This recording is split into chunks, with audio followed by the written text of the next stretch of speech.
7-10 split. He's going for his second consecutive 300 game. There it goes. That 12th ball. That 12th ball. 2 in a row. 2 in a row. How do you like that?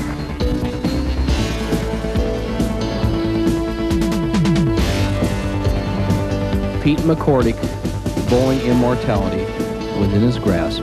One more strike. All right, there it is.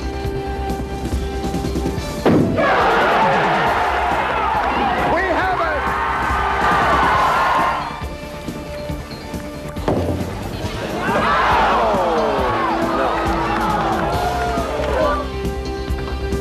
One to go for 100,000 smackers.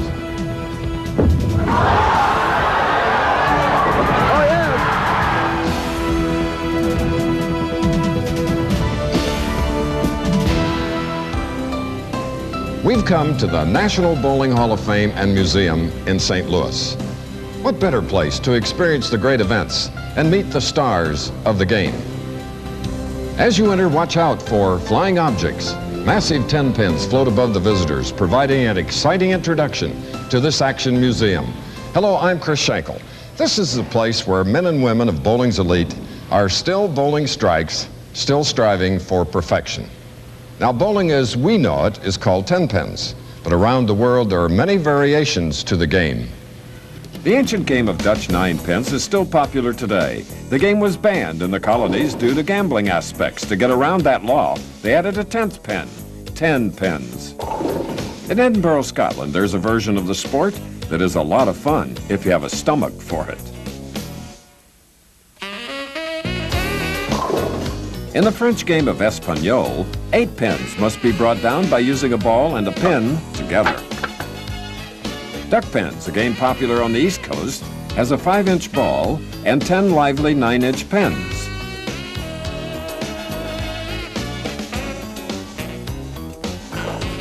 Each player gets 3 shots to make a spare. In New England, there's a game played nowhere else, candle pins. A unique feature is that the knockdown pins stay on the deck, so a bowler has to throw through the trash on his spare shots, making every shot different. High scores are rare. Of all the variations of the game, 10 pins, as we know, is by far the most popular. We all enjoy the game in plush modern recreation centers with the ultimate state-of-the-art conveniences. But the bowling alleys of yesterday were a far cry from today's. In the little towns of the 19th century, the bowling alley might be located just down the road from the livery stable and the sheriff's office. It was an unregulated sport, with the weight and size of balls and pins varying from city to city, until 1895, when the American Bowling Congress was formed to standardize the rules. Sanctioned leagues were formed, many in centers with as few as 4 lanes. With me now, my television colleague, Hall of Famer Nelson Burton. Bo, what were the conditions of the lanes in that era? Chris, in the 1930s and the 1940s, bowling was much different than we have it today. There was no air conditioning. There were pin boys instead of automatic pin setters. There was a towel that was used by everyone.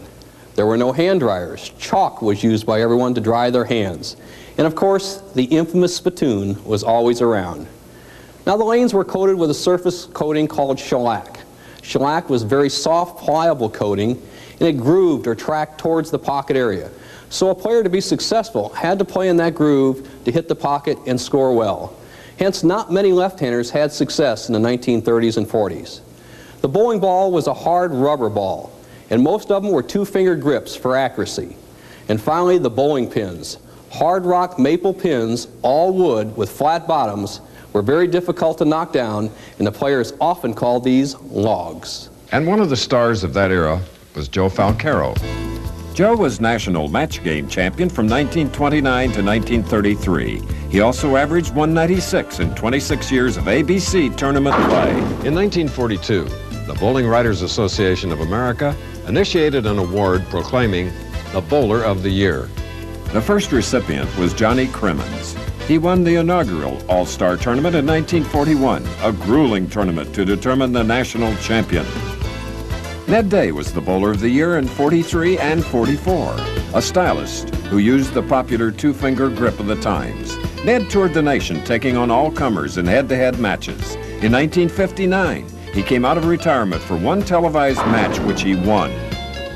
The smooth style and concentration of Buddy Bomar were factors as he took the 44 All-Star. Bomar captured 38 tournaments in all, but he was best known among bowlers as a crafty opponent in after-hours matches. And here's another bowling legend, Andy Varapapa. He was a clown, he was a showman.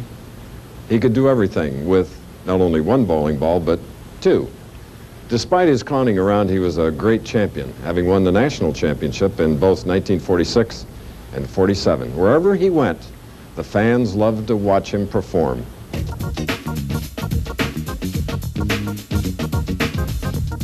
Andy, the 1948 Bowler of the Year, loved crowds.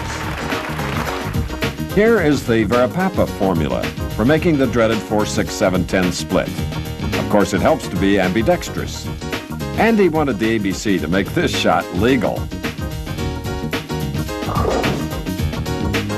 Andy called this his drop kick shot because sometimes it dropped into the gutter. Watch the ball roll from the right-hand corner to the left. If you ever get the 4, 7, 8, 9, 10, here's how to make it. This is Andy's carom shot.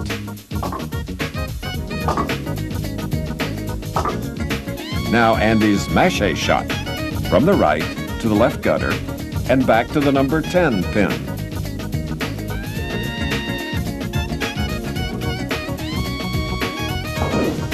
Here's Andy's bank shot. This Andy called the Sunday driver. One ball rolls down the lane at a leisurely pace. Then there's a guy in a hurry to get to the ball game. They both reach their destination. Bowling was Andy's life.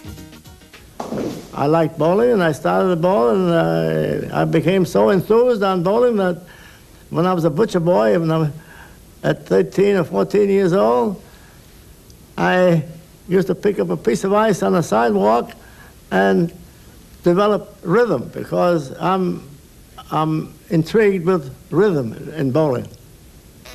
Nelson Burton Sr., father of my TV partner Bo, was one of the most feared match game opponents of the 1930s and 40s, when competition was on a personal man-to-man basis. Nellie, a fighter, would take on a match at any time of day or night.